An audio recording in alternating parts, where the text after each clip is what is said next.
All right, y'all, I look a mess, work with me. But on today's edition of Serena Has Been Drinking,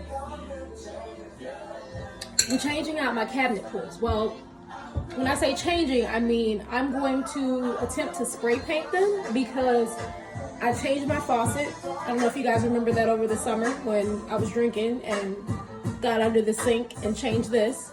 And so now I need to change these. And I looked online for the amount that I need and the color that I want. It can cost me anywhere between like 45 and 75 bucks. So I went to Home Depot. I found a color, I think it's pretty close. I think it's a little bit off. I did some tests. It seems like it'll work.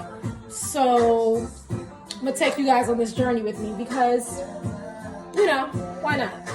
All right, so I need to do this in a ventilated area, but it's cold in DC, so we're doing this in the garage.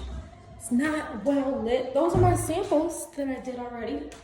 Bam, so they turned out all right. So now, let's get started with this thing. What I'm using, it is a spray paint. This is the color, and that's 3 coats of it, so.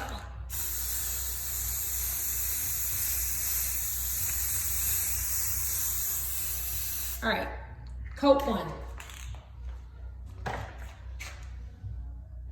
Can't really see it a whole lot in this lighting, but yeah.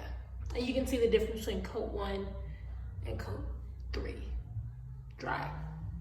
All right, everyone, so this turned into sort of a 2-day project because I wanted to make sure they were really, really dry before I put them up. And so I'm gonna check to see if they're dry and to see what they look like. And then I'm gonna put them up and show you guys the final project. So I'm in the garage and they look good. This is side 2 and they have their 3rd coat. So let's see what they look like on the cabinets. All right, guys, so I did the 3 coats of paint. It's dry and installed. So I wanna show it to you to see what you guys think. I think it turned out pretty good. So they were brushed nickel and now they are sort of like a brushed bronze gold.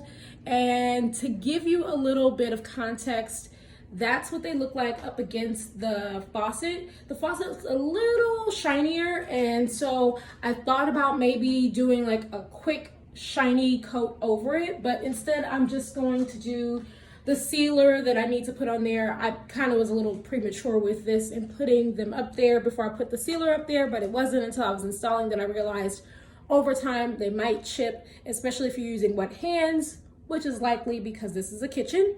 So I'll do the sealer and done. I think that it was a win considering the fact that for all of these, I only spent $5, and I know that if I look online and the ones that I was looking at, they were anywhere between 45 and 75 bucks. So I consider it to be a win, especially because overall, I think it serves its purpose. It looks good. It gives the look that I was hoping for. And so I like it. Hopefully, this is an inspiration to somebody to save some money because home ownership is already expensive as it is. And so if you have an opportunity to do something that looks great and it's cheap, I'm all for it. So I hope you guys liked it. I'm gonna do another project today and share it with you guys. I have a blank wall that I wanna do something really cool and interesting with. So hopefully you'll stick around for the next video and let me know what you guys think. Do you like this? Do you want more of it? I'm excited. So here we go. Thanks, guys. Bye.